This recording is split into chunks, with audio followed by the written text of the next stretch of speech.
База куткаруучу Бейкер чакырып жатат. Силерди түшүндүм, базага кайткыла, байланыштын акыры. Биз бир альпинистти байкап калдык, ал Беллер Пикте илинип турат. Балким ал эсин жоготкон чыгар. Баардык командалар бош эмес, байланыштын акыры. Бизге 3-4 киши керек.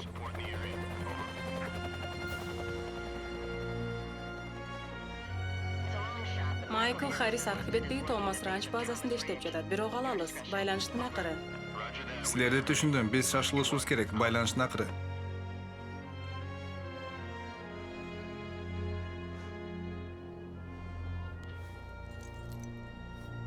Бийиктикти багындыруу.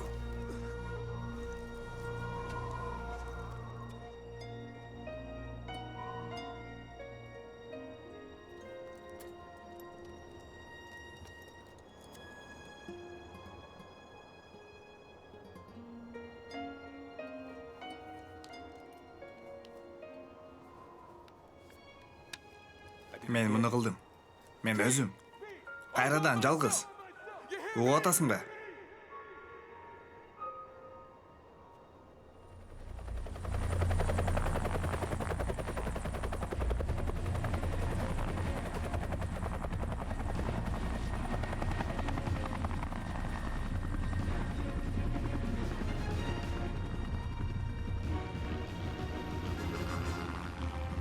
Жеткирип койгонуңарга рахмат, жигиттер. Бирок менин бүгүнкү башка пландарым бар болчу.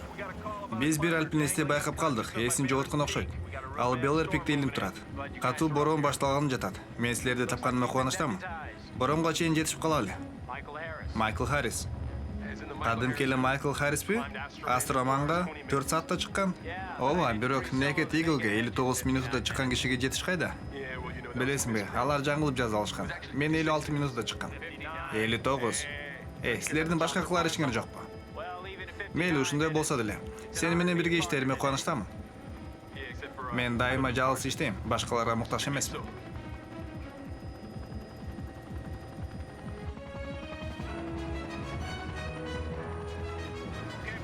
Жигиттер, ал мына. Бул аскага кона аласыңбы? Жок, мүмкүн эмес. Мындай катуу шамалда кона албайм. Колдон келишинче ылдыйлап берейин.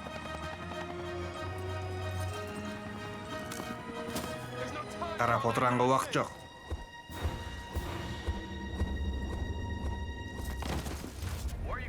Менимче мунун кылганын туурабай чыгарсың.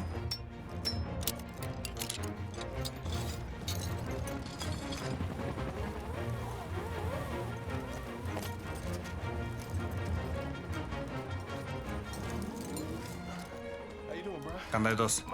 Менин атым Дерек Уильямс. Мен сени куткарам. Баары жакшы болот, көрөсүң. Карта бер.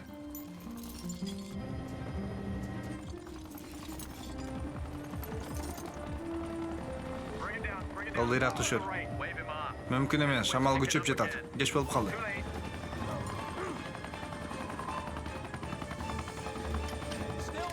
Сен дагы эле жалгыз болгоң келип жатабы? Абдан күлкүмүштүү. Жакшы, ал аны кармады. Пурчадыңбы? Пурчадым. Көтөргүлө.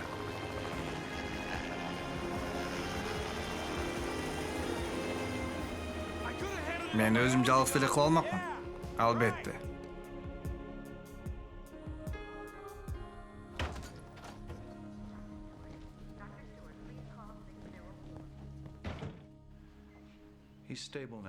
Баары жакшы. Абалы бир калыпка келди. Өмүрү коркунучта эмес. Мээси катуу чайкалып калган, Леонард мырза. Бирок ал жакшы болот. Багы бар экен. Доктор. Угуп атам. Рахмат.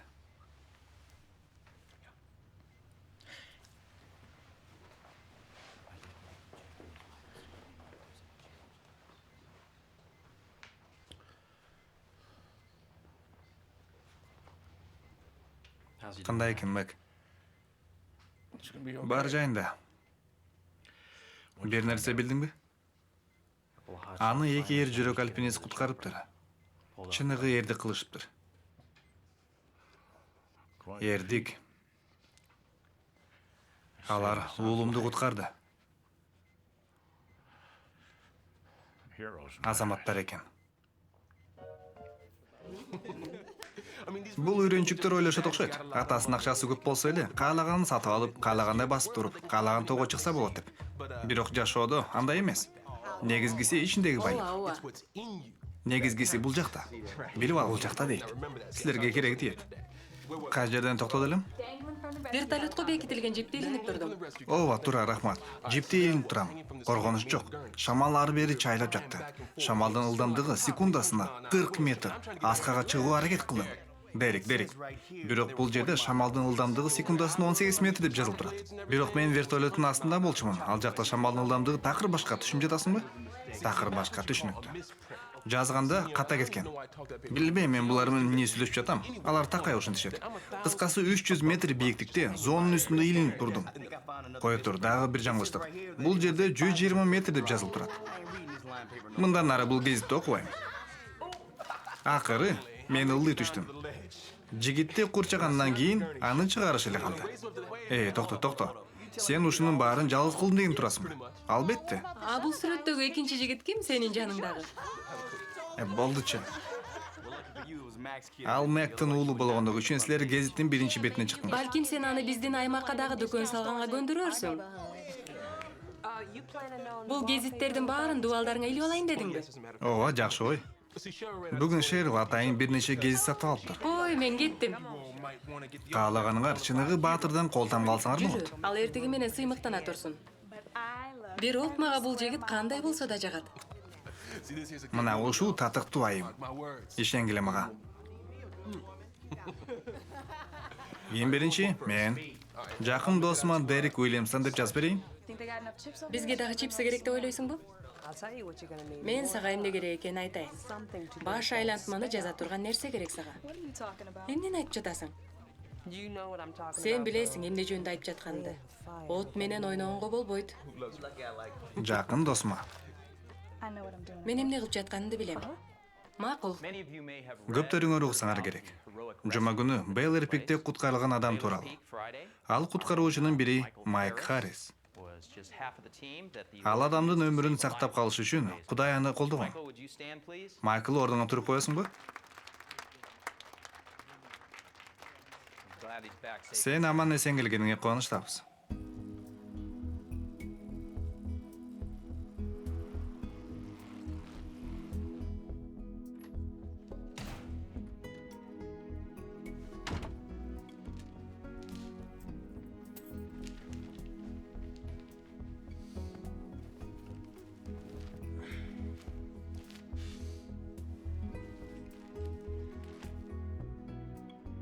Денвердик альпинисттер эрдик менен жүргүзгөн куткаруу иши.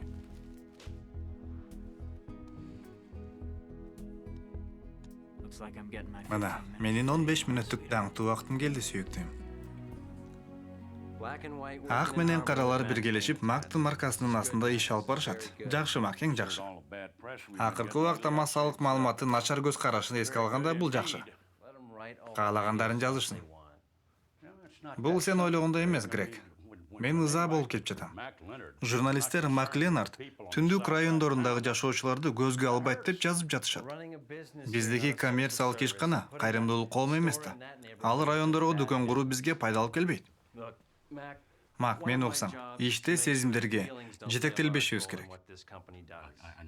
Мен анын бардыгын билем. Бирок бир чыгуу болуш керек. Чыгуу жолу бар. Сенин уулуң менен болгон окуя капысынан биздин ишибизге жардама болуп калды.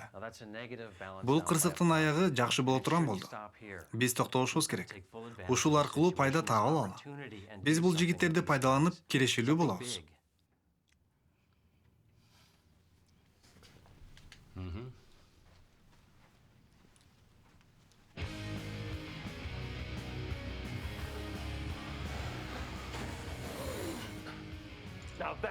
Мына ушуну коргонуч дейт.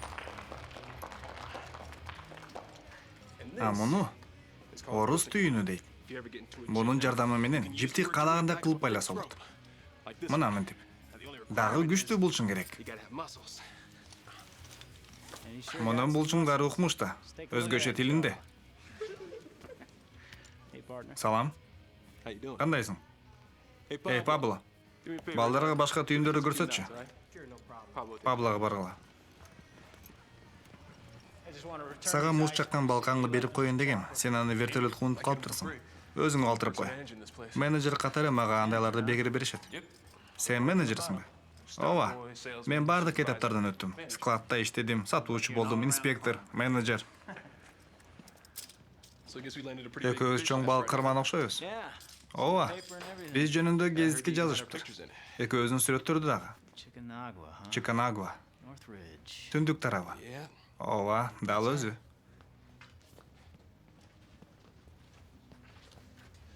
Менин кыялым. Чын эле. Меники дагы. Койчу. Ооба. Кара чекитти көрдүңбү? Мен ошол жакта болом. Качандыр бир күнү бул чокуну багындырам. А сен могу ак чекитти көрдүңбү? Жок, бул жөн эле кар. Саламатсызбы? Мен Дерек Уильямсти издеп жүрөм. Мурун мен дагы ушул жөнүндө кыялданчумун, бирок тагдыр деген татаал нерсе экен. А мен баары бир бул тоого чыгам. Чыкканда да жалгыз чыгам. Сен Чиканагуага жалгыз барган жатасыңбы? Ооба. Сен билесиңби, канча деген командалар чокусуна жетпей калышкан? Ооба, бирок менин бир девизим бар. Иш баштаган соң аягына чык. Болбосо үйүңө бар. Мен үчүн үйгө баруу мүмкүн эмес. Мен ага чыгам. Жардам керекпи? Мен силерге жардам бере алам. Таанышканыма кубанычтамын, Майкл. Сиз Дерек болушуңуз керек. Биз да кубанычтамыз, Леннот мырза. Жок, мени Мек десеңер болот. Менин улумду өлүмдөн алып калдыңар. Эми мен силерге карызмын. Коюңузчу. Джордж жакшы болуп калды деп уктум. Ал жакшы болуп калды, бирок дагы деле ал жок. Буюрса жакшы болуп кетет. Рахмат силерге, жигиттер, отургула. Мен дагы Джорджтун курагындай кезимде Родео катышып дала жолу жыгылгам. Баарыбыз эле мындай нерседен өткөнбүз да. Силер түшүнөсүңөр дейм. Ооба, биз баарыбыз эле кээде акылдан адышкан иш кылабыз. Ооба, менин жардамымды угуп көргүлөчү. Грек азыр силерге айтып берет. Биз Мак экөөбүз эрдик кылгандар тууралуу сүйлөшкөнбүз. Биздин заманда андайлар аз. Андыктан биргелешүү менен кылган эрдигиңерди баса белгилебиз келет.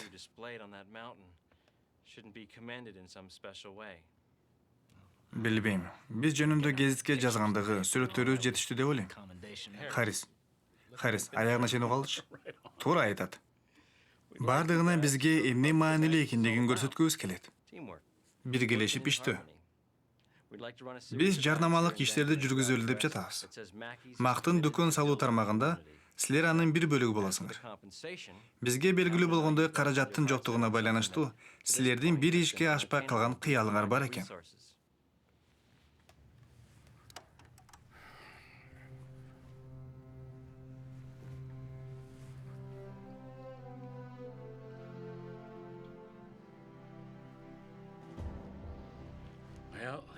Мынаки, алтоо. Шикамаванго. Чиканагуа. Чиканагуа.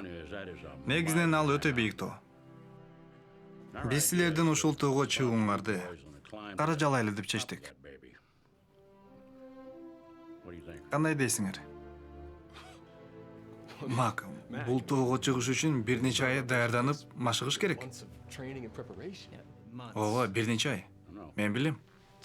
Бул олуттуу иш. Ал тоого чыгуу оңойго турбайт. Мен бул тууралуу кыялданчумун. Эң сонун анда. Бирок мен жалгыз чыгам дегем. Жалгыз? Ооба. Кечиргиле. Джорджту куткарганда чогуу эмес белеңер. Ооба, анда айла жок болчу. Азыр башка кеп. Бул менин кыялым дедиң го. Бир мүнөт кое тургулачы, жигиттер. Эч ким силерге жакпаган ишти кылууга мажбурлабайт. Жакшылап ойлонуп көргүлө. Анткени бул силердин жашооңор. Силердин кыялыңар. Биз болгону аны орундаталы деп жатабыз. Түшүндүңөр да. Биз тиги бөлмөдө болобуз, макулбу?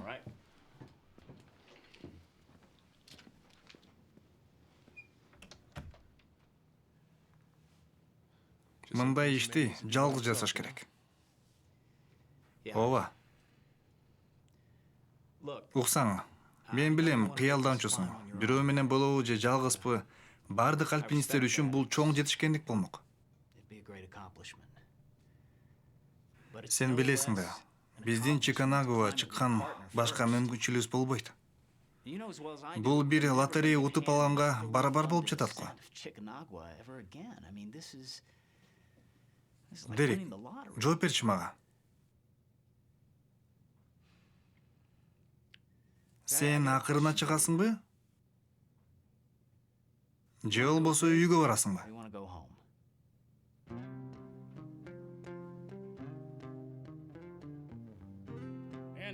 Ошондуктан Mac Corporation бул азаматтардын эң бийик жана кооптуу тоолордун бирине чыгуусун каржылайт.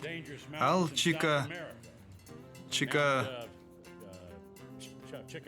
Чиканаго.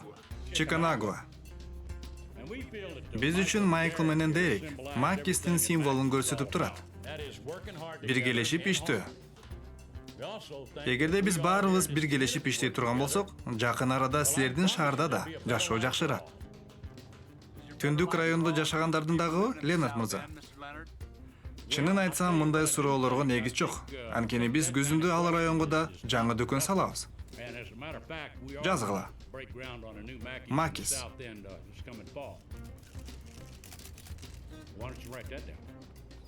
Жазгыла.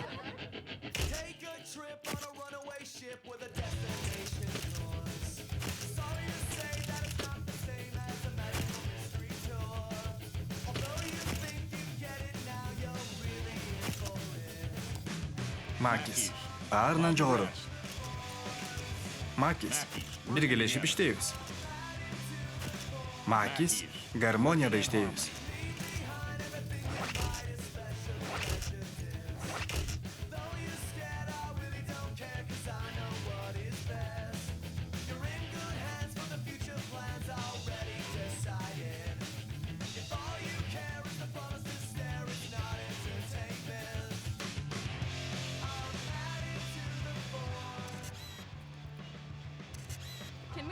Болдуго дейм. Дагы бир жолу. Болду эми тартпадыңбы? Кеттик. Дагы бир пленка берчи. Жаңысын берчи. Сен үчөөнү тарттың го. Мен жакшы болсун деп жатпайм. Бул керемет эмеспи, карачы. Ооба, бул жерде оозуң андан да чоң көрүнөт экен. Гезитте да биздин сүрөттөрү бар. Болду чеми, кетиш керек. Мен көрөйүн деп жатам. Визитке төлөбөйсүңбү? Албетте, таап алайын.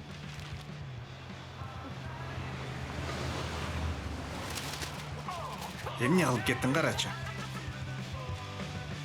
Эмнеге мен сөзүмө турбашым керек? Сен кайра эле шашып кетип жатасың, Мак. Биз бул районго дүкөн салалы деген эмеспиз. Сала алабыз да. Жаңылышасың. Мен өзүм киришем. Бул жөнүндө ойлонбой эле кой. Мен өзүм чечем. Кийинчерээк мен тейлеп коем. Чечебиз.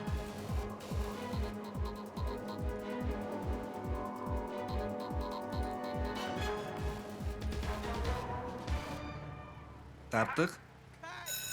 Эң сону мага жакты.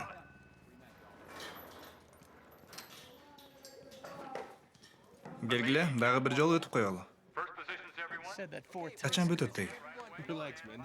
Эмне болуп атасың? Голливудда ушинтип тартышат да. Эң жакшы деген соң кайра тартып эмне кереги бар?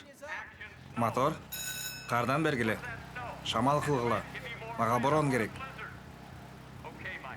Кана, бири-бирибизге колубузду сунабыз. Анан жеңиштин туусу. Түшүргүлө мени. Баарын тарттыңбы? Дагы бир жолу тартабыз, ордуңарда тургула. Жетишет. Бир жол дедиби, тарттык. Жетишет мага. Эмне болду сага? Машыгуусуз Чиканагоға чыгуу мүмкүн эмес. Мен машыгып жатам. Унутпа, биз командабыз. Биз чогуу машыгышыбыз керек.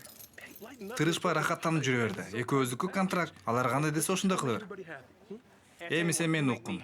Эртең менен Крестеден жолугабыз. Сен жана мен. Эй.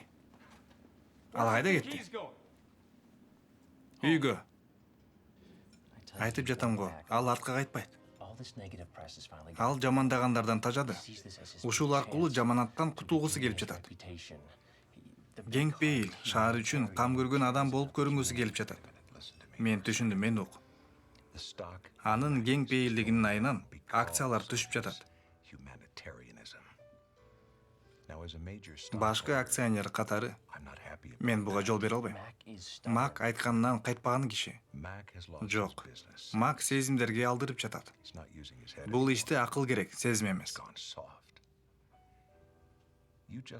Билесиңби, бул дүкөн курулбашы керек. Мен аракет кылам. Жок. Сен муну кыласың. Демек альпинисттер эме керек эмеспи? Тамашалап жатасың. Альпинисттер киреше алып келип жатат. Алар калат. Билесиңби, алтыным, экөөбүз иштешип кетерибизге көзүм жетпей турат. Аныкы туурадыр. Алар силерге машыгууга убакыт бериши керек. Балким. Бирок баары бир алмага буйрук бергенге акысы жок. Мен ук Кресте. Эртең менен эрте. Аф. Билесиңби? Мунун баары бүткөндө менде сүрөттөр менен эле элесин калышыңды каалабайм. Мага сен өзүң керексиң. Койчу, алтыным. Антпеда. Сен билесиң да. Эч нерсе экөөбүздү ажырата албайт. Бир кишиден башка. 1 саат мурун жууп башташты эле. Дагы деле бүтүшө элек. Жозеф, койчу эми. Биз кеттик. Жакшы калгыла. Жакшы баргыла.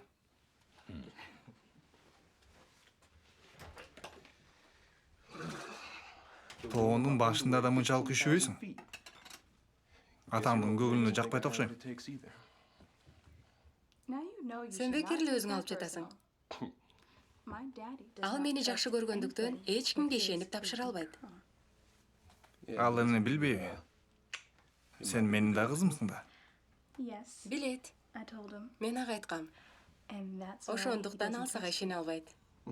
Сенин атаң абдан акылдуу адам.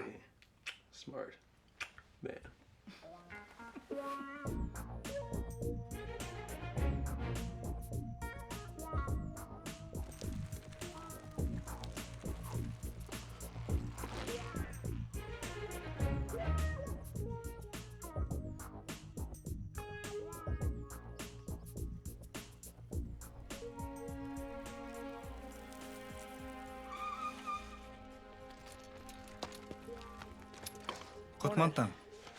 Кел, азыр эле чечишип алалы. Мен өзүм каалаган үчүн келдим. Сен мага буйрук бергениң үчүн эмес. Буйрук берип сүйлөгөнүң мага жакпайт. Кечээ сүйлөгөнүңдүй. Билесиңби? Эмне? Сеники чын. Мен режиссерге ачуум келип, тажап кеттим окшойт.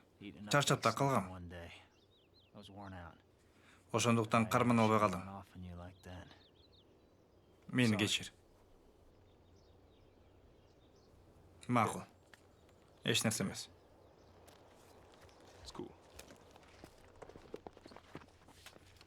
Велосипед менен келдиңби? Ооба. Машыкканга күчүң калдыбы? Бул жөн эле көнүгүү. Сен эмне, ушуну окуйсуңбу? Ооба. Билли Грэм түзгөн ар күнү окуй турган китептиби? Койчу, сен ушуга ишенесиңби? Ооба, мен машаякчымын. Эгер жакса, кеп жакканда эмес. Кеп чыныгы мааниде. Эмне болсо дагы альпинизм маанилүү.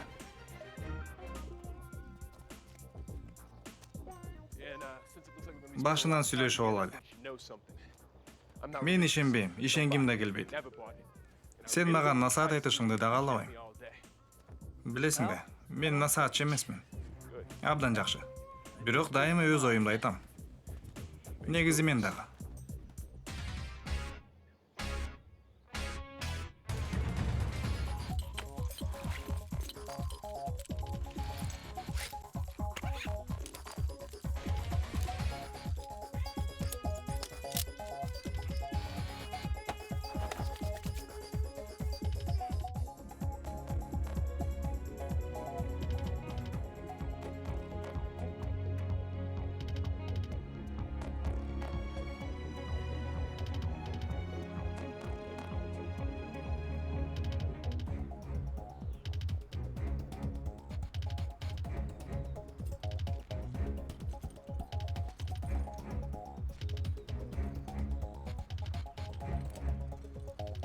Анча катуу кетпе.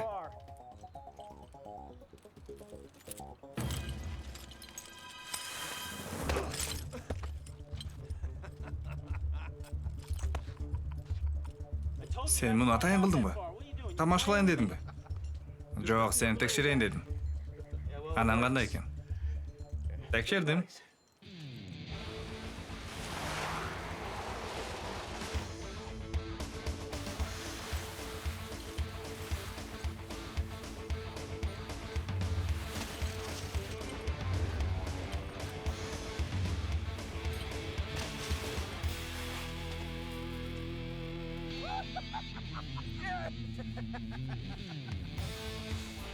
Дерек.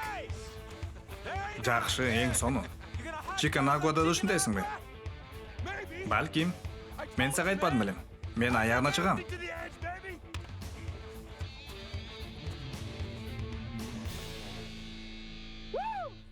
Кандай бийик?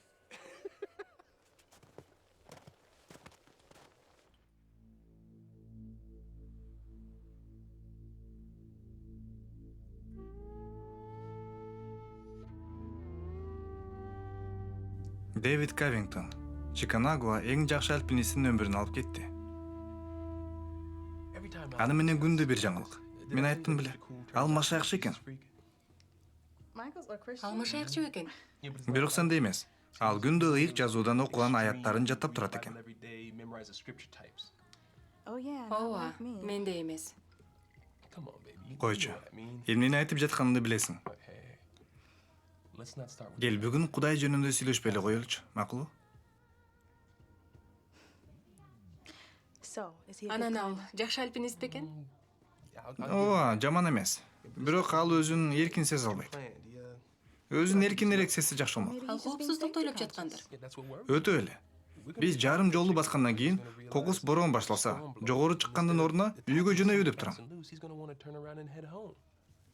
Көчкөдө калсак, тез кыймылдайбы? Же сыйынып отура алабы? Көчкү жөнүндө тамашалап жатасың да, э? Баары жакшы болот. Сөз берем. Эсиңдеби? Биринчи жолугушубуз. Так ошол.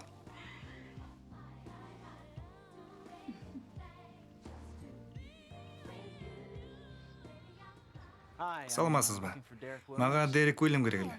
Саламатсызбы, мен Шерилмин. Анын сүйлөшкөн кызы. Ал дайыма сиз жөнүндө айтат. Ал мен жөнүндө да айтабы? Албетте, өз жөнүндө айтпаган учурда. Ооба. Сиз жөнүндө да айтып калат. Муну угайын деген деле эмесмин. Жок, менин оюмча ал көбүнчө сиз тууралуу жакшы эле нерселерди айтат. Мейли, биз кеттик. Кечке жук келип калам. Эгерде коопсуздукту сактоочу бир нерсе таап чыкпаса эле, анда мен бир жумадан кийин келем. Эң негизгиси аман эсен келет.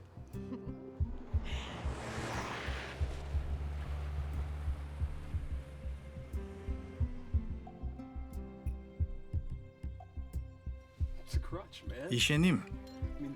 Бул өз күчүнө ишене албагандар үчүн керек. Билесиңби мен эмнеге ишенем? Бекем билгичке, бышык жипке, анан өзүмө. Ойлоп көрсөм кызык. Эмнеге мен өз уулун өлүмгө кыйган атага ишенишим керек? Жана ушул окуянын мага кандай тиешеси бар? Эч кандай. Сонун эле болмок. Асманда бир карыя болсо, баарыбыз үчүн кам көргөн. Бирок мен ишенбейм. Кереметтер болбойт. Жана сага эч ким кам көрбөйт. Ишенип кой.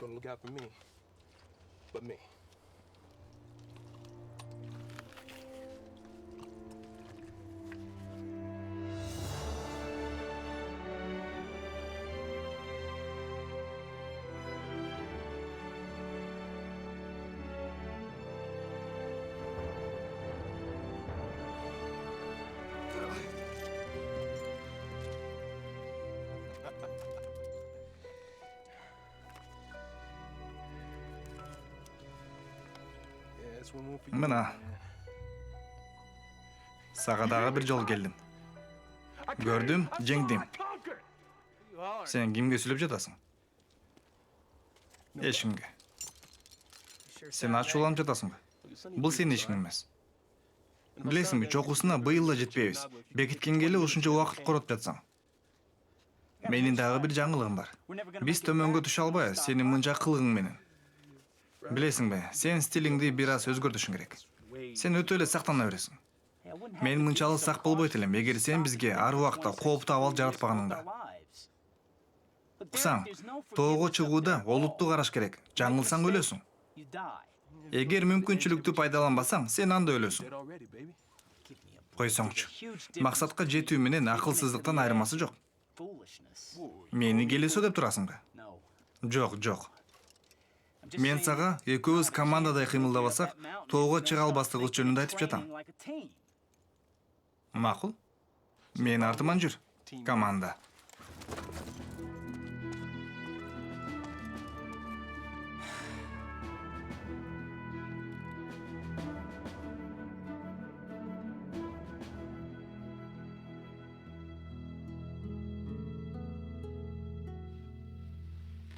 Окуп жатасызбы?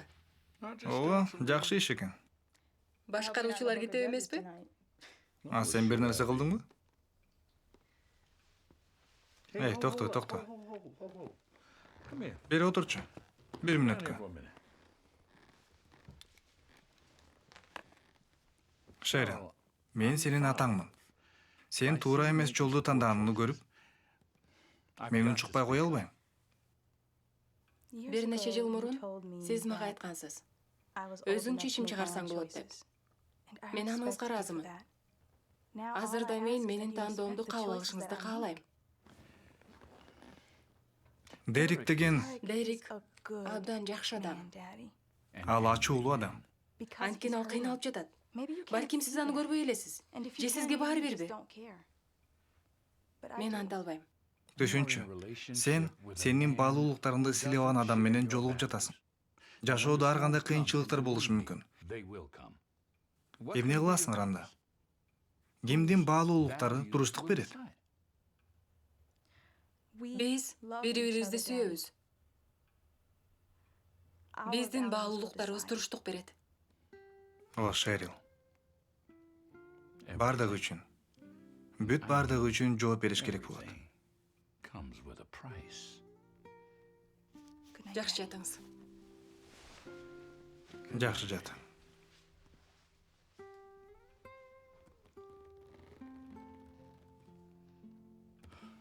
Приборлор жок жүрбөйт экенсиң да. GPS, альтиметр, портативдүү щетка. Бул жакта эмне бар? Мунун эмне кереги бар? Эгерде кимдир бирөөбүз алдан тайсак, керек болот. Мунун кереги эмес. Сен баарын татаалдаштыра берет экенсиң. Албетте ошондой. Карасаң. Биз базадан чыгып, түштүк батышты көздөй барып, Сан-Карлос ашуусун өтүп, азырынча баары жагып жатат. Анан чыгыш жагы менен чыгабыз. Ал жак менен башкалар барышкан. Өтө эле жөнөкөй жана кызыксыз да. Ишенип кой, бул жакта көптөгөн кыйынчылыктар болот. Бирок эски жолго караганда жаңы жол жакшы да. Мен көрсөтөм азыр. Мына кара. Базадан чыгып, түштүккө барабыз. Могул кыр менен ушул жакта тынып туруп, анан бул жак менен барып, бул бийиктикти багындырабыз. Бул жагы менен 1 жыл мурун Ковингтон жалгыз барган, ошол жакта өлгөн. Канчалык урматтабайын, Ковингтон альпинизм тууралуу көп нерсени билген эмес. Эмне деп жатасың? Ал Эверестти 2 жолу багындырган. Эмне болгон күндө да биз чокусуна чыгабыз деп ишенем. Билбейм. Бул жагы кооптубу? Кызыктын баары ушунда болуп жатпайбы? Жок, маанилүүсү чокусуна чыгып, кайра кайтып келүү. Акырын? Эмне тынчсызданып жатасың? Баары жакшы болот. Көрөсүң. Бир нерсе ичесиңби? Ооба.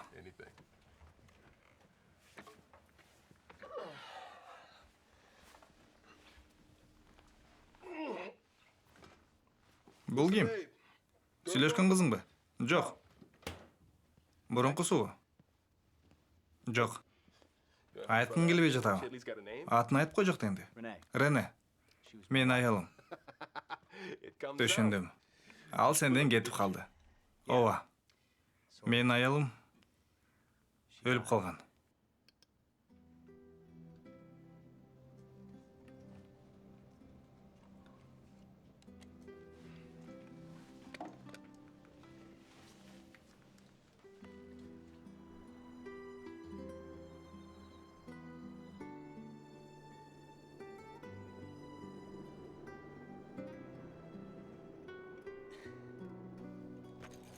Аваля.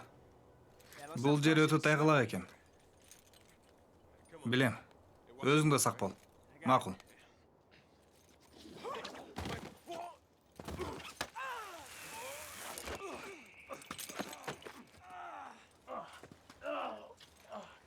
Жакшы элесиңби? Жок. Тизем. Жарылды окшойт. Чыга аласыңбы? Жок, чыга албайт окшойм.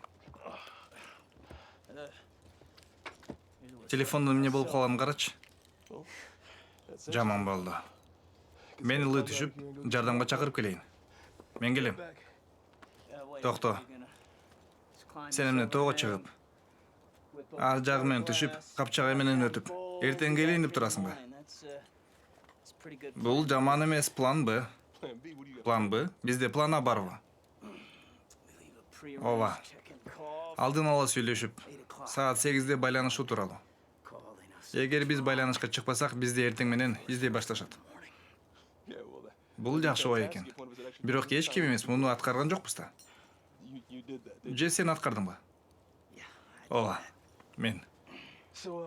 Анда сен өтө акылдуу окшойсуң. Ошондойго. Демек сен акылдуусуңбу?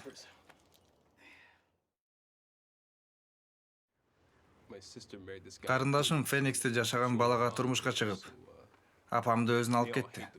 Алар тоолорду жаман көрүшөт. Мен аларды түшүнөм. А сен атаңчы? Мени жасаган адам тууралуу айтып жатасыңбы? Ал бизди таштап кеткен. Дерек, өкүнүчтүү. Аябай эле кой. Мен өкүнбөйм. Сен аны көрдүң беле? Жок. Мен анын кай жакта экенин да билген эмесмин. Ал келчү эмес. Анын башка аялы, балдары бар болчу. Бирок бир жолу бизге бирөөлөр чалып, анын денесин отелден табышканын айтышты. Ушундай. Өзүн өзү өлтүрүптүр.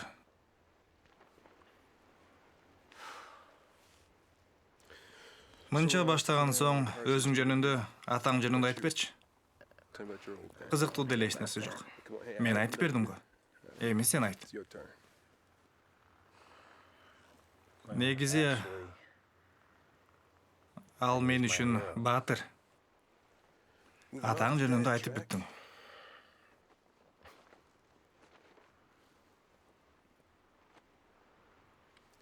Эми аялың жөнүндө.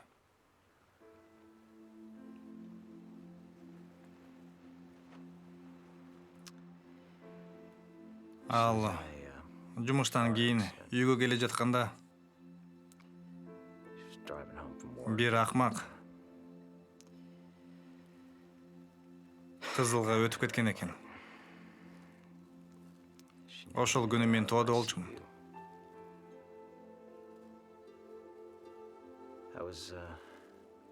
Эркиндик чокусунда. Ал мен үчүн аябай тынчсызданчу. Мен болсо машина айдаган коркунучтуураак дешимин.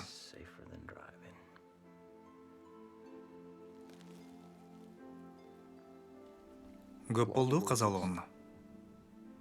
2 жыл, 3 ай, 10 күн. Көп эле убакыт өтүптүр. Жетишет го жаратты таңганга.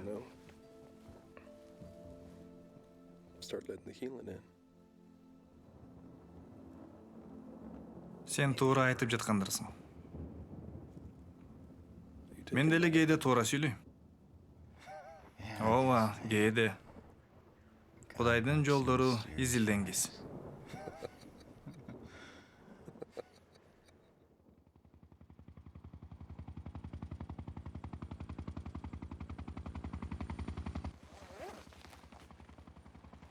Булар бизге келишти.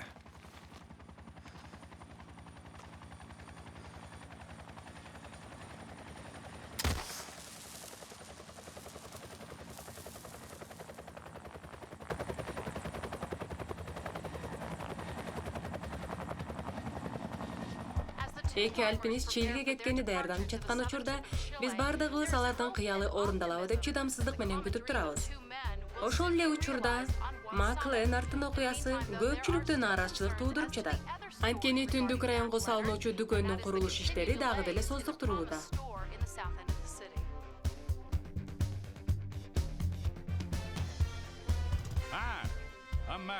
Жакынкы арада Макис дүкөндөрү ар бир райондордо болот. Сиздин райондо да. Биргелешип иштөө бул жөн гана кооз сөз эмес. Бул жакшы ой. Биздин дүкөнгө кош келиңиз. Жана менин атымдан келдим деңиз. Маки, баарынан жогору. Мен Дерек Уильямсман. Мен бул дөңсөөнүн падышасымын. Муну баарыңар билип койгула. Акырына чык же үйүңө бар. Уктуңарбы? Бул менин девизим. Дал өзүндөй болуп калат экен. Ой, койгулачы, мага такыр эле ошой турат. Мен мынтип баспайм. Ооба, ошондой эле басасың. Азыр мен мунун тоодо кантип жүргөнүн көрсөтөм. Мындай. Биз тетиги жерге барабыз. Ме, кармай турчу, азыр мен да көрсөтөм. Азыр мени менен бирге жүргөн адамдын басканын турап бериң. Жакшылап карагыла. Бул Майкл Харрис. Ал мынтип жерде басат. Тоодо эмес. Аябай сактанат. Жанында жүргөндөн коркосуң. Кел муз салып берейин.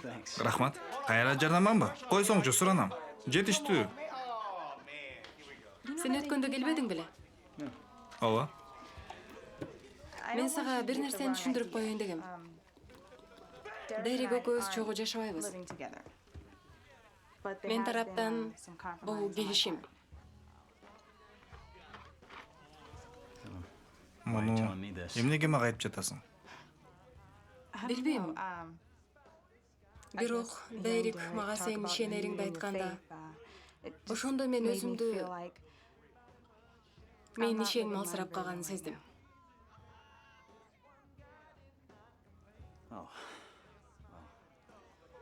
Ар кимде эле ушундай абал болот. Мен деле көп жаңылдым. Өзүмдү жаман сезгенди атамдын айтканын эстейм. Ал дайыма түй жол менен басканга аракет кыл дечү. Кудай сага кайрылып жатат. Сен жөн гана аны угушуң керек. Рахмат. Майкл Джексонго окшошуп калыптырсың. Мынакей. Жакшы эле көрүнөт. Жакшы тартылыптыр. Ананчы, бул жерге дүкөндү качан салышат экен?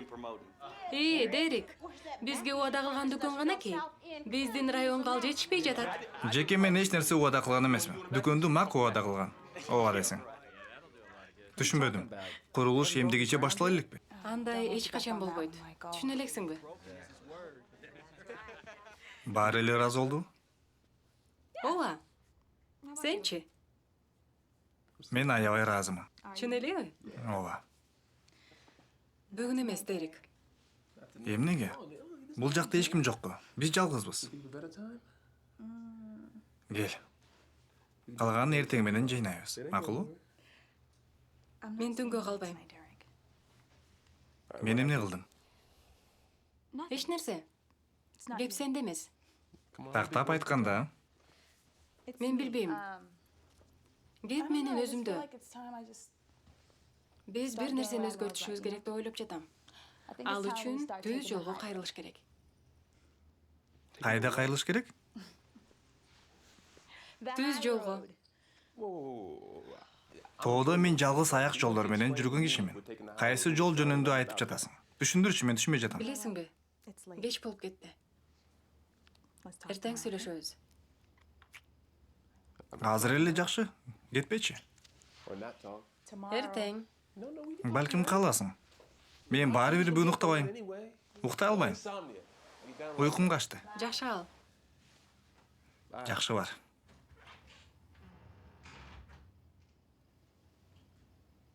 Түз жол. Бул оңой иш эмес. Биз убакыт албай жатабыз. Убакыт? Мак жаңы дүкөн курабыз деген. Мен качан экенин билгим келет. Мак кайда? Мен аны менен сүйлөшөм. Бул проектте мен жооптумун. Мак 2 жумага кеткен. Анда анын номерин берчи. Майкл. Мен сага тоого чыкканды үйрөтпөй элемин го. Андыктан сен дагы биздин ишибизге кийлигишпе. Бирок менин сүрөтүм баардык жардамада чыгып жатат. Биз сүйлөшпөдүк беле. Сүйлөшкөнбүз, силер жөн гана тоого чыгышыңар керек, ошол эле. Мен эми түшүндүм окшойт. Мунун баары жардама үчүн болгон турбайбы? Карандай калып тура. Билбейм, силер өзүңөрдүн кадыр баркыңарды баалайсыңарбы? Бирок мен баалайм, жана акчага сатылбайм. Менин кадыр баркымды тескей турган сен эмессиң. Бизди Чиканагога чыксын десеңер, дүкөндү салып башташыңар керек.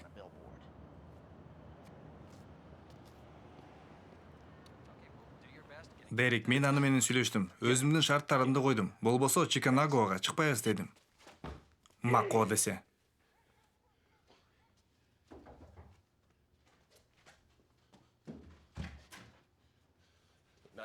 Азыр эмес.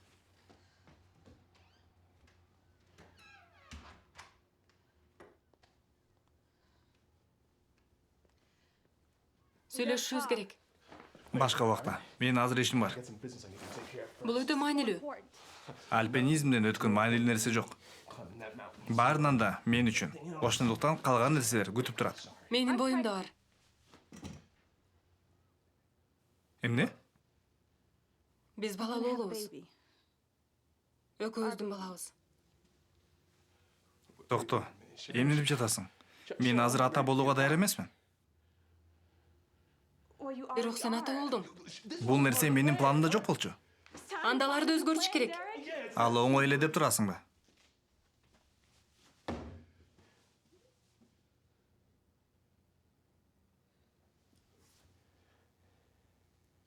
Эми эмне кыласың? Эмне кыласың дейсиңби? Сен чечесиң да. Бул биздин балабыз.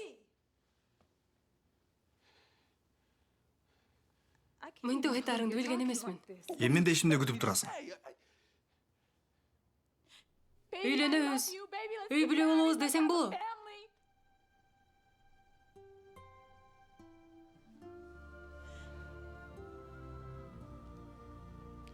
Шерил, аябай шашып жатасың.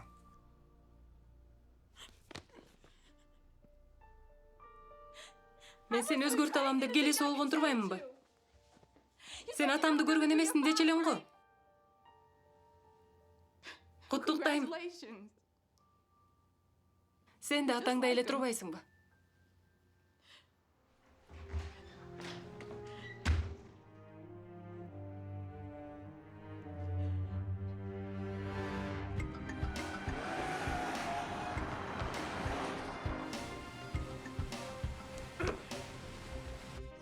Харри, сен эмне кылып жатасың? Мага жакшы мүмкүнчүлүк болгон кезде сен менин бет алдымдан эшикти жаап койгон жатасыңбы? Эшик ачык. Алар сөзүнө туруп, дүкөн салышы керек. Андай болбойт, сен аны билесиң. Эгер мен сөз берсем, сөзүмө турам. Мага убада кылып жатса, мен ишенем. Экөөбүздү алдап кетишти. Өзүнчө эле кыйын боло бербечи. Мак дүкөн курам дегенде, массалык маалыматтар үчүн эле айтып койгон. Аларга бара бер. Экөөбүз болсо, биз үчүн эмне маанилүү болсо, ошону кылышыбыз керек. Башкалар жөнүндө ойлонбой эле. Оюн шарттары ушундай. Менин шарттарым бөлөк. Бул жашоодо альпинизмден да маанилүү нерселер бар. Мен үчүн эмес. Бул сенин эле ишиң эмес. Уктуңбу? Жок. Мен оюндан чыгам. Мындан ары мен түз жол менен барам.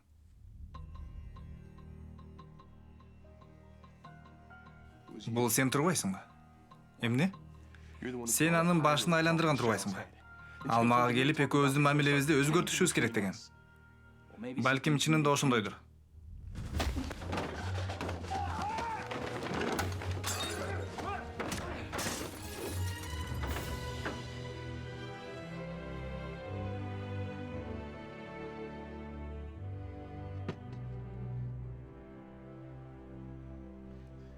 Билесиңби? Чогуу иштеген мага жагып баштады эле.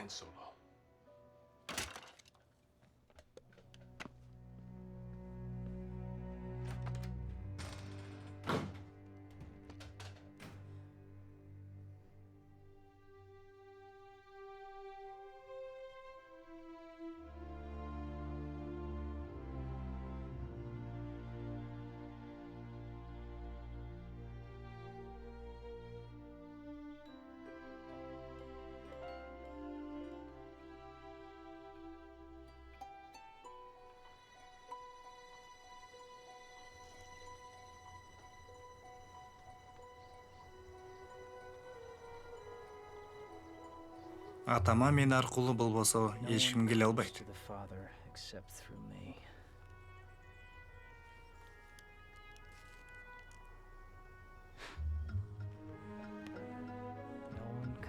Эч ким уулу аркылуу болбосо атага келе албайт.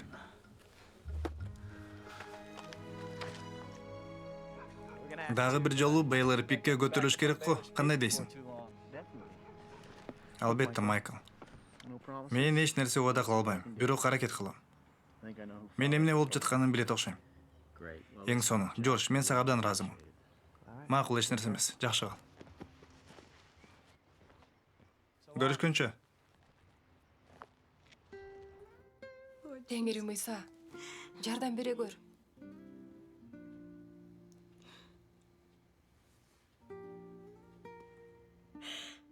Мен туура эмес кылдым. Мени кечире көр.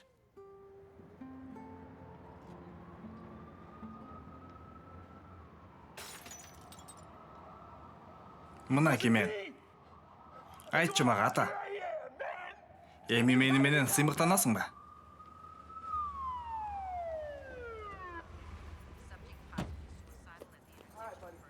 Эй, жигит. Токто. Түш ал жактан. Тынч тур, алдагы нерсени ташта.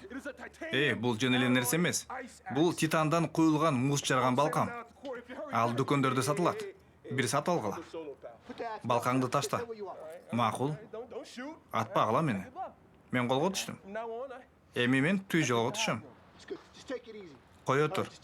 Акырын бери бас. Бара албайм, дос. Мен андайды жаман көрөм. Коркпоңуз. Мен Дерек Уильямс. Мен дайыма акырына чейин чыгам. Түшүндүм, мырза. Балканы бериңизчи. Сурандан балканы бериңизчи. Түш ылдый. Балканы бер. Эй, токто. Бул коргонуч. Эмне кылып жатасың? Рахмат. Ал азыр келет.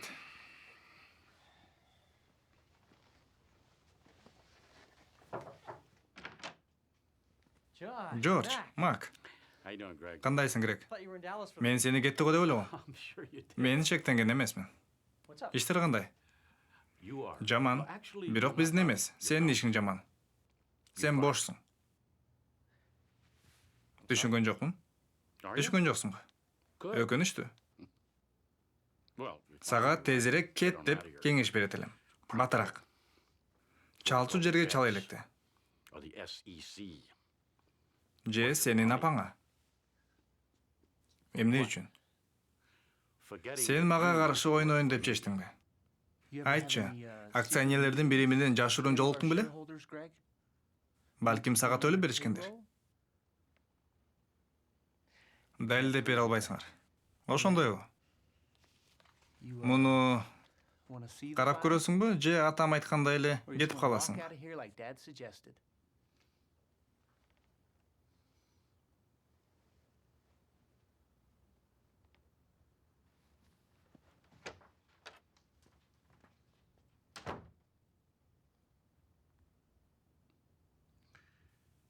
Улум. Бул эмне болгон папка? Билбейм. Столдун үстүнөн алдым. Ай, балам, кыйынсың го.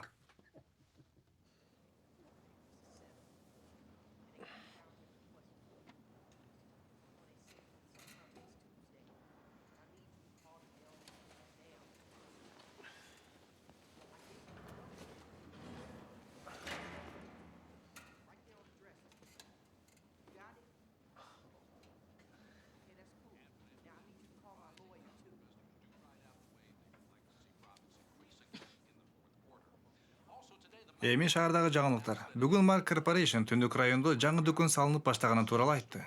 Эксперттердин айтымы боюнча экономикалык жактан артта калган бул районго салынган дүкөн башкалардын дагы бизнес кылуусуна жакшы өлгө түзөт.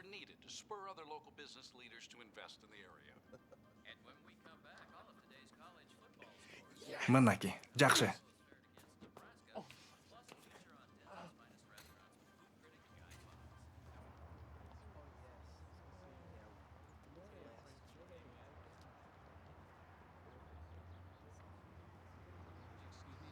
Кечир, мен 1 мүнөткө.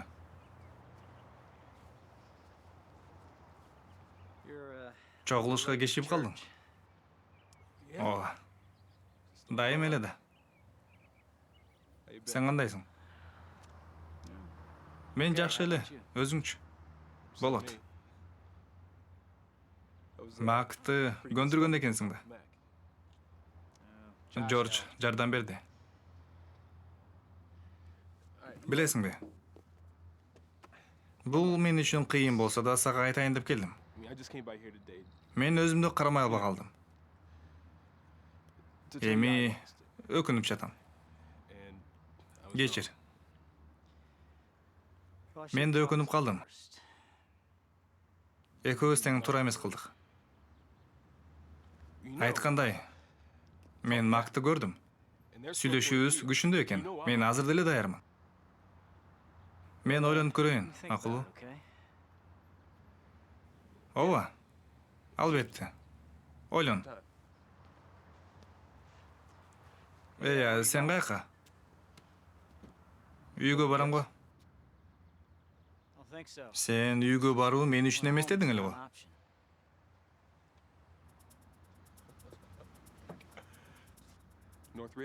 Түндүк тарабы?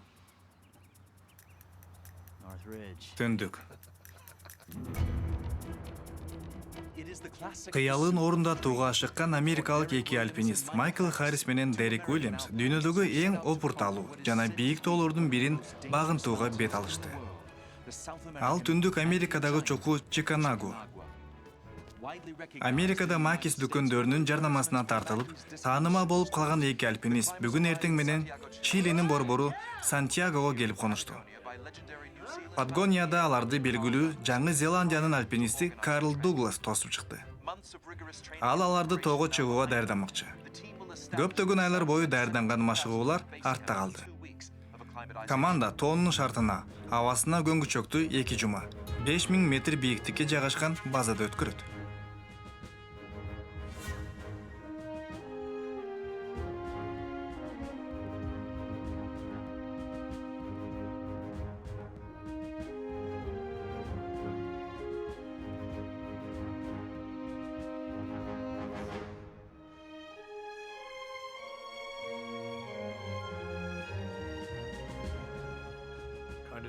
Жан дүйнөңдү толкундатат, чынбы? Бирок бул кооздук алдамчы. Ушул эле нерсени ондогон өлүп калган альпинисттер силерге айтышмак. Эгерде мүмкүнчүлүк болгондо. Биз 2 жума бою даярданабыз. Анан чыгууга 4 күнүңөр бар. Мен силердин көңүлүңөрдү карды изилдөөгө бурат элем. Түндүк тарабы опурталдуу, өзгөчө азыркы мезгилде катал.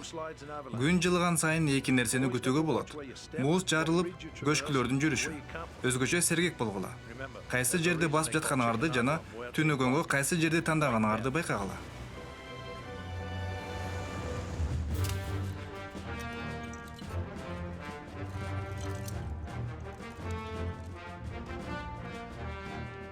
Эсиңерден чыгарбагыла. Жергиликтүү калк бекерден Чиканагуаны Муэрте Бланк дешпейт. Ал ак өлүм дегенди билдирет. Мен силерге көз салып турам. Унутпагыла, бийиктиктеги лагерине жеткенде төз эле өлүм коркунучунун астында болосуңар. Силерге кычкылтек жетишсиз болот. Андыктан бардык күчүңөрдү топтоп, чокуга чыгууга умтулгула. Ийгилик. Кудай силерге жардам берсин.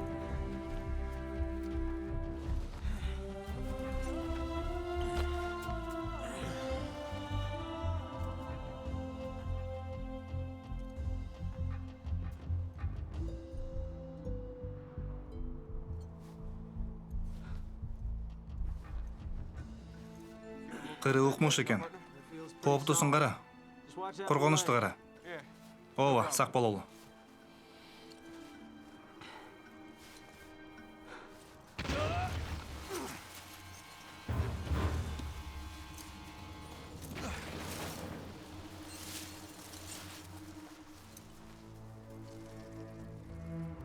Жакшы элесиңби? Ооба. Көтөрүлүп жатам.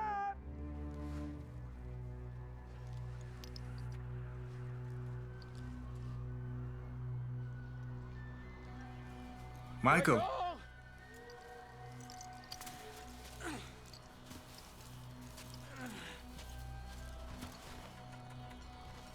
Бери келсең.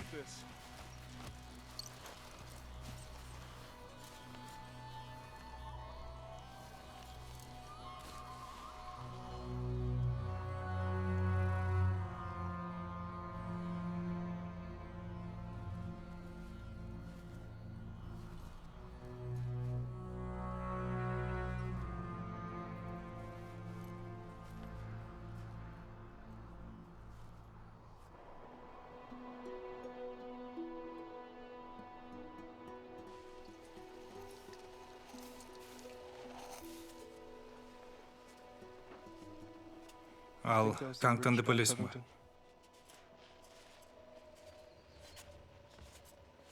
Ооба.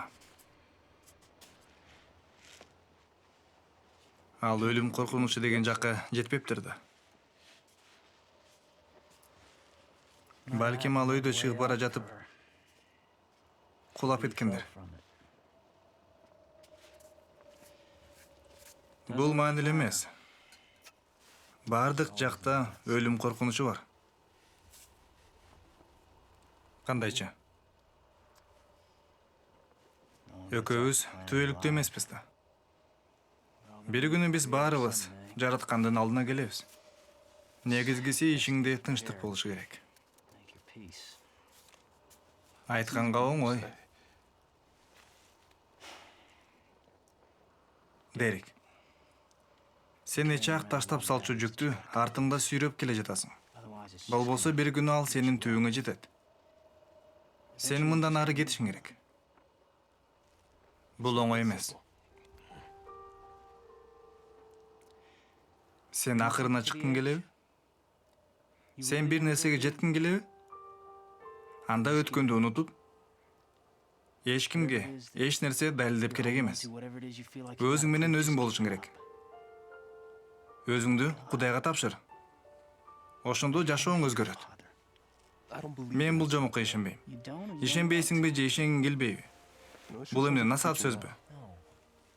Жок, мен жөн гана кеңеш бергим келип жатат. Билесиңби, бир акылдуу адам мага айтты эле. Жарааттарды айыктырууга убакыт келди деп. Акылдуу адам. Ооба. Же акылсыз. Унутпай калдым.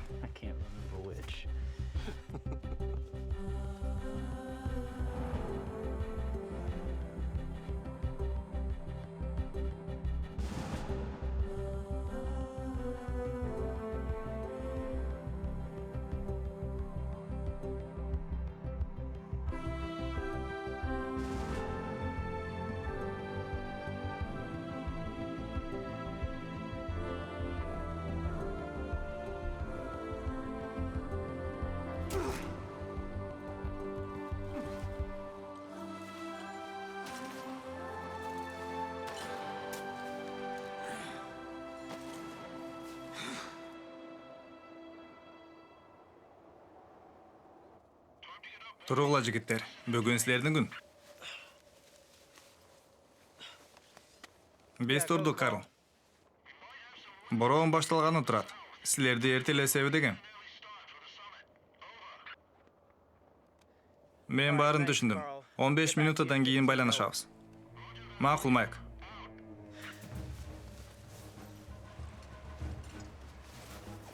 Бороон силер жакка жетпеши да мүмкүн, бирок сактыкта кордук жок. Эгер мен туура эсептеген болсом, биздин 18 саатыбыз бар. Баса. Азыр эле Дерин Мартин чалды. Шерилди ооруканага жеткиришиптир. Дерекке айтып кой. Төрөтү оор болуптур, бирок азыр баары жайында. Ал эс алып жатат. Бала дагы жакшы эле. Сен уктуңбу? Ооба, мен айтып коем. Макул, ийгилик каалайм. Рахмат, Карл. Чокусуна чыккандан кийин байланышабыз.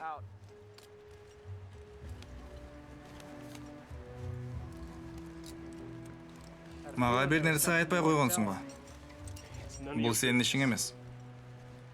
Эми эмне кыласың? Мен азыр ал жөнүндө ойлонбой элем. Балким ойлонуп баштайсың. Биз чыгышыбыз керек. Чыкканды унут. Ал андай маанилүү эмес. Эмне маанилүү экенин айтпа мага. Балким керектир. Ооба да. Сен баарын билесиң, дайыма туура айтасың, жеткилең адам. Жеткилең болуп керек эмес. Жөн гана кылганыңа жооп беришиң керек.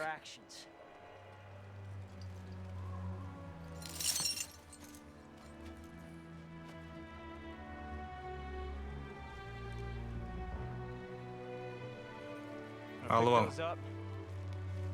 Анан кереги тиет.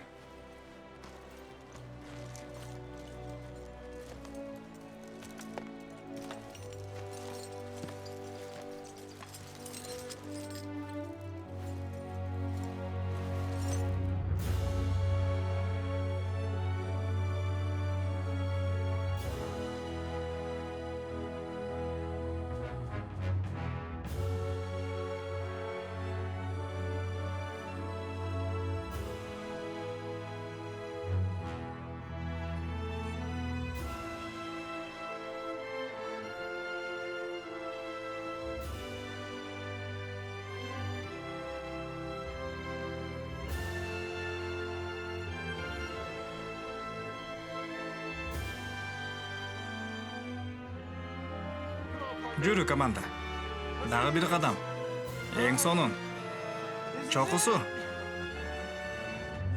Ооба.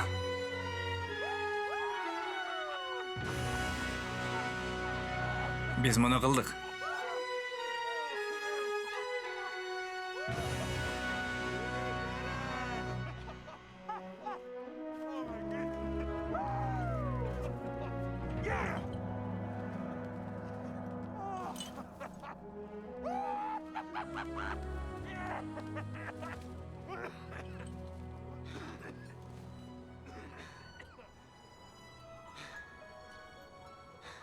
Рахмат, Кудайым.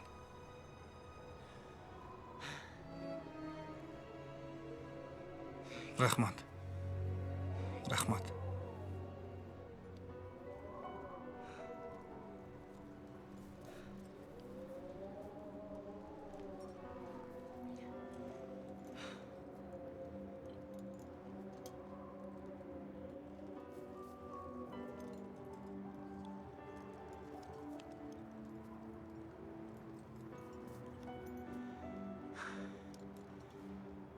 Хош бол, алтыным.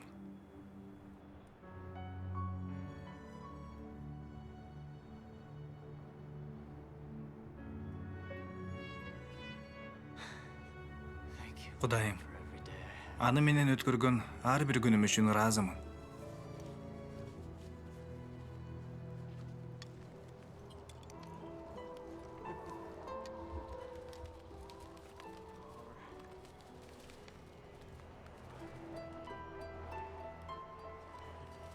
Мына, кара ата.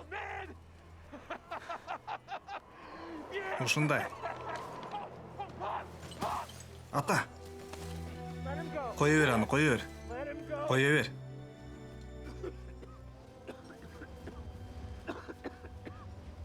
Жакшы элесиңби? Ооба.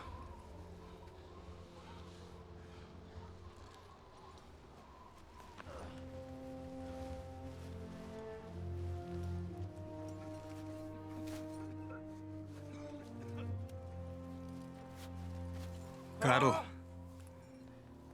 Биз чыктык. Чокусундабыз. Азаматсыңар. Эми мени уккула. Борон багытын өзгөрттү. Ал түз эле силерди көздөй бара жатат. Тезинен лагерге кайткыла. Кайталайм. Борон силерди көздөй баратат. Тезинен лагерге кайткыла.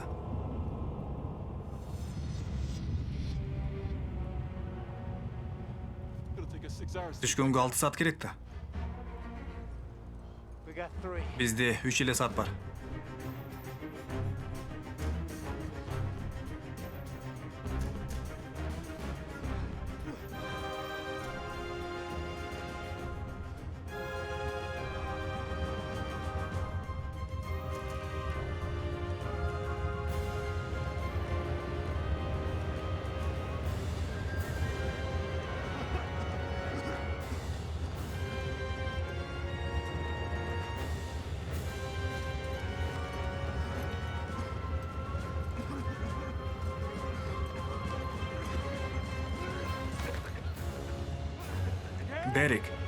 Дерек, тур.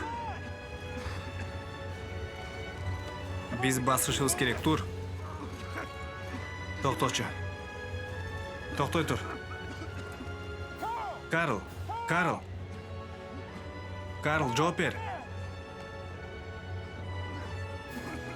Карл. Эч нерсе угулбай жатат. Батареясы отуруп калды.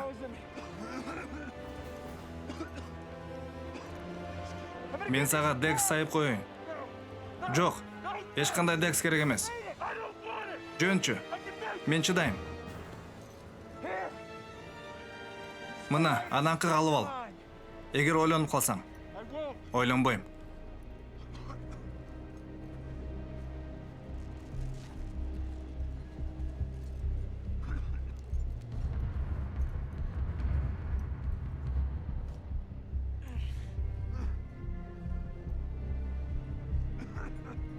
Караңгы киргенче кырдан түшүшүбүз керек. Өйдө тур.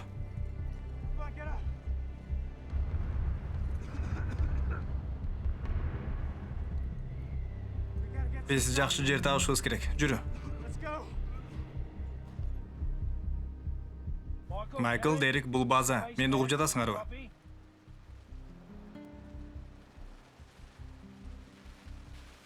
Майкл, Дерек, жооп бергиле. Бул база.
Эми, биз кай жактабыз?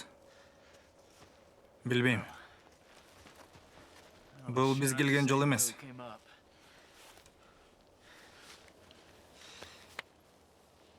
GPS да өлүптүр. Кандай начар техника.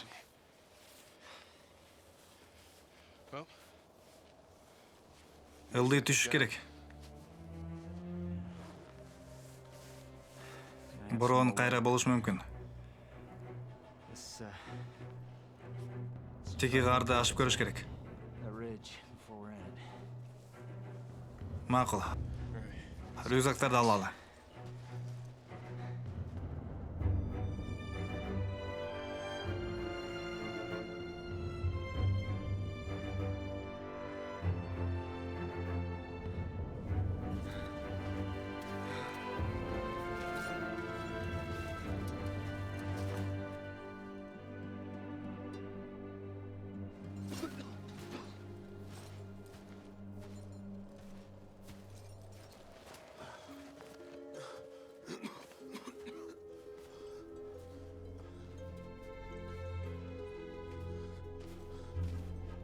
Дерек. Ал жол мага жакпай турат. Башка жол менен барыш керек. Дерек, бул жак кооптуу экен. Мени угуп жатасыңбы, Дерек? Дерек. Дерек. Кач, алдагы жерден кач. Дерек, абайла.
Майкл, жооп берчи мага.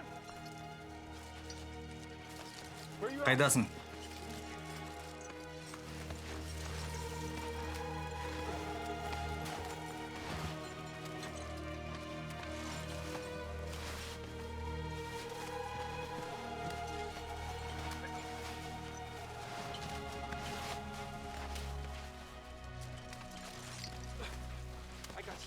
Мен азыр. Азыр, досым, азыр.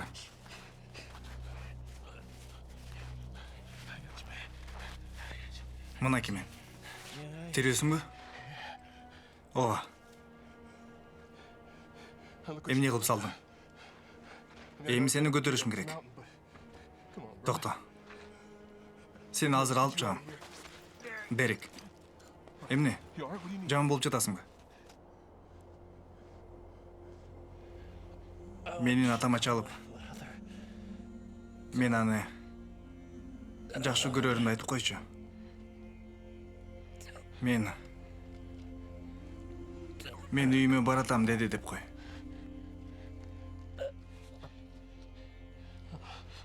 Үйгө баруу бул жакшы эмес. Сен өзүңө айтасың. Тур. Көзүңдү ач. Ач көзүңдү, мени кара. Майкл, мени кара.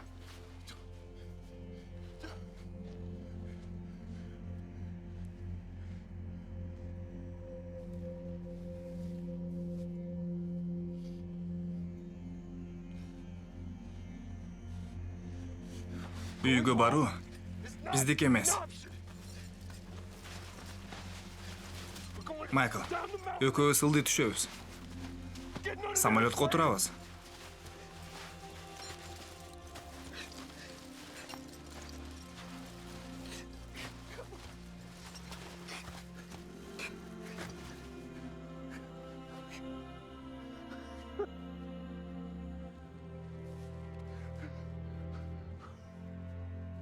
Эмнеге ушундай кылдың?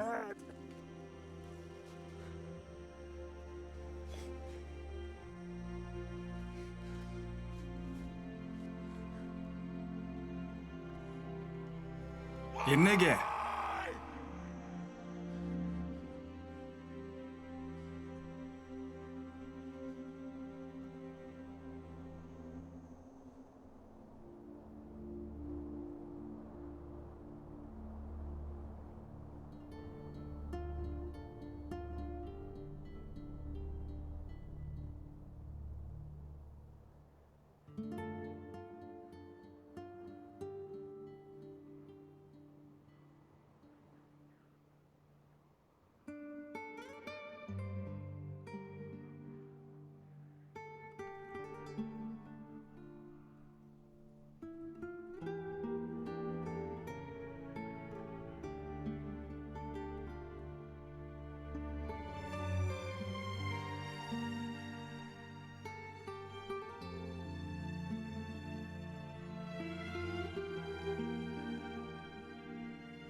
Эгер сен адис болсоң, сен байкайсың да.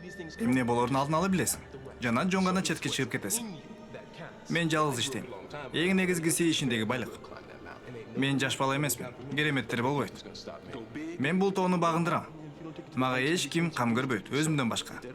Акырына чык, же үйгө бар. Эгер сен мүмкүнчүлүгүңдү пайдаланмасаң, мен жалгыз иштейм. Мен сени өзгөртө алам деп келиси болгон турбаймынбы?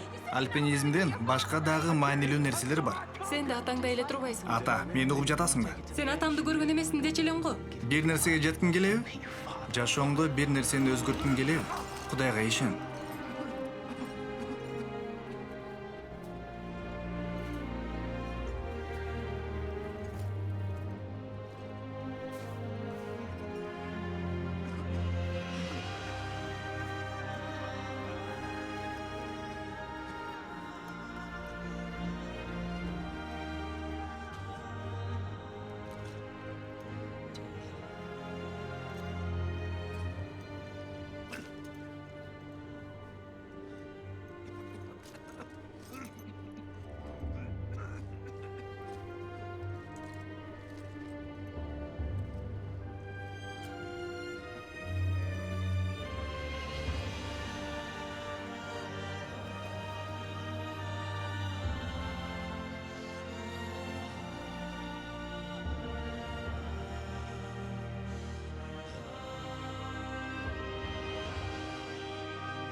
Карагыла, Дерек, болгула.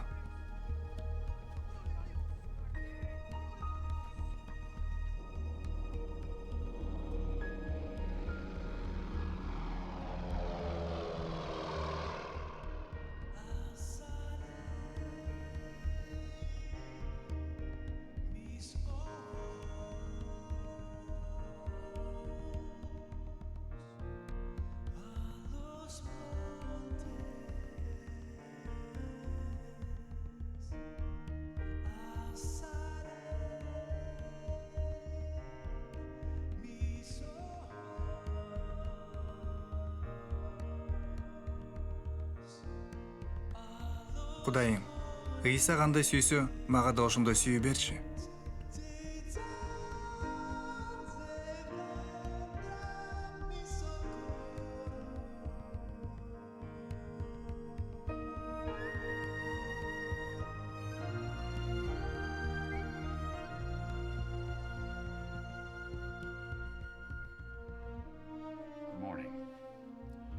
Кутман тааныгар менен.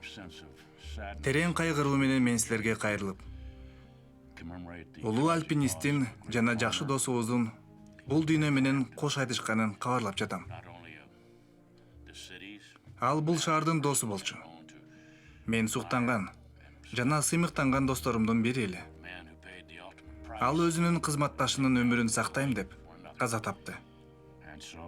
Биздин досубуздун жаркын элесине, чыныгы баатырдын ысымынан жаңы ачылган түндүк райондогу дүкөндү Mac Corporation Майкл анын ачылышына чоң салымын кошкон дүкөн жакынкы арада салынып бүтөт.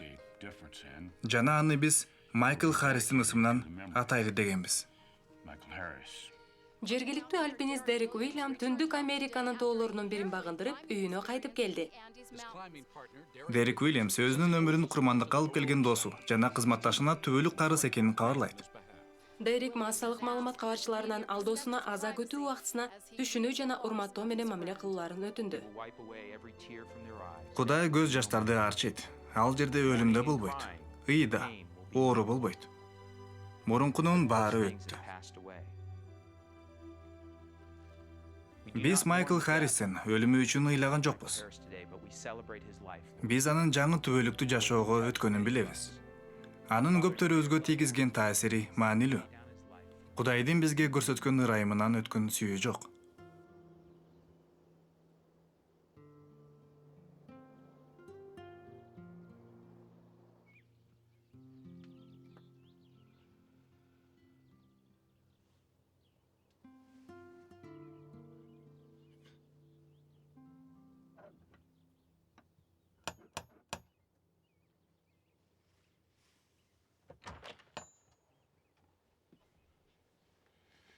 Марти мырза, мен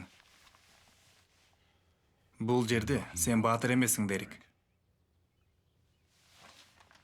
Шерил үйдө жок. Бирок мага сиз керек болчусуз.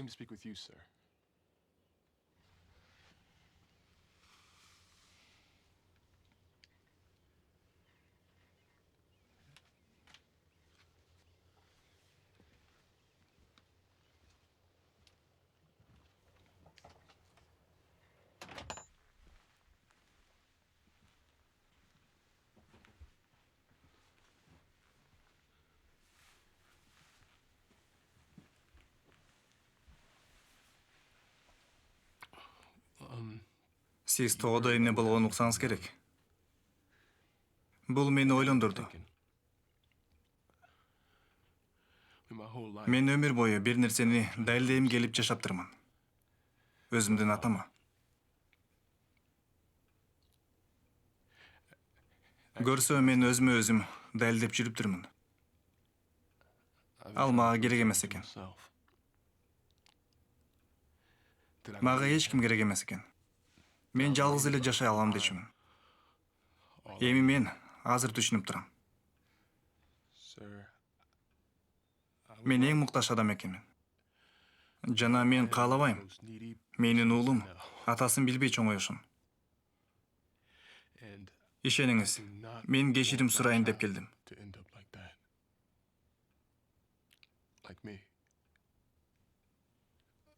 Мен сизди аябай капа кылдым. Кызыңызды дагы. Бирок чын эле өкүнүп жатам жана кечирим сурайм.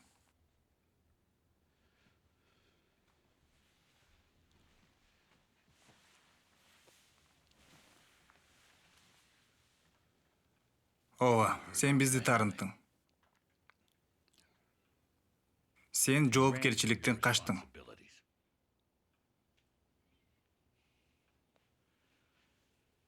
Сен бизден кечирим сурашың керек эмес. Сен Кудайдан кечирим сурашың керек.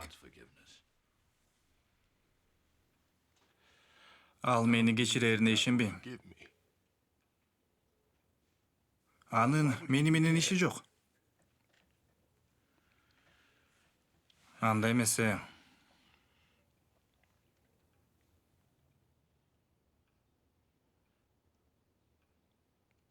Майкл сен үчүн,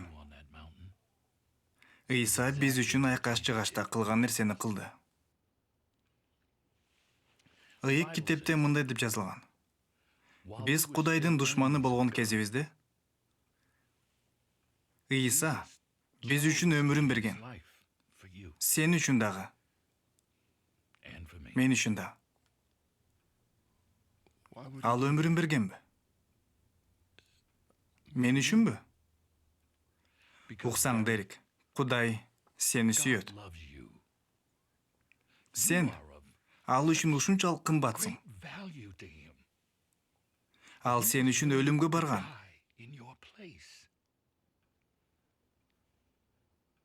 Ал сенин бардык күнөөңдү кечире алат.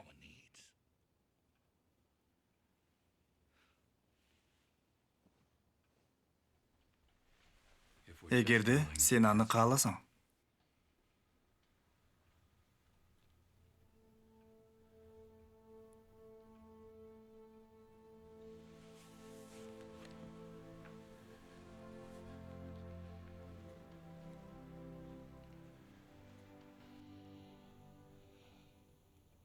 Мен каалайм.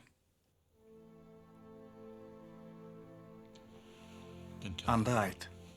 Айт ага. Аны жүрөгүңө киргиз аны. Күнөөлөрүң үчүн тоого кыл. Кечирим сура.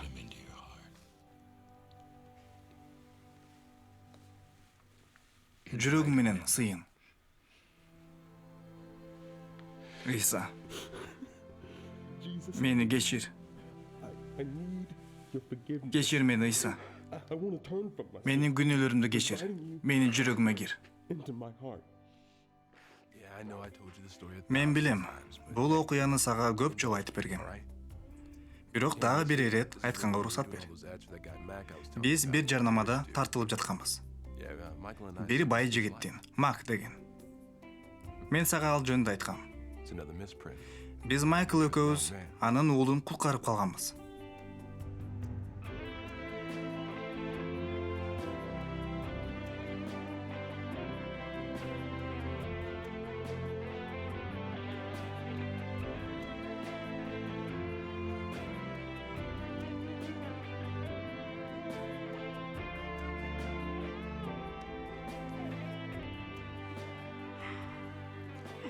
Досум, атаң азыр 1-2 мүнөт бошобойт.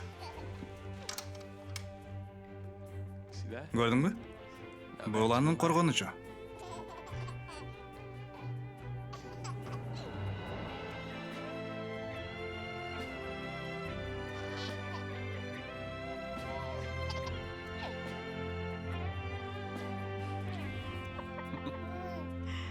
Майкл, сен кайда?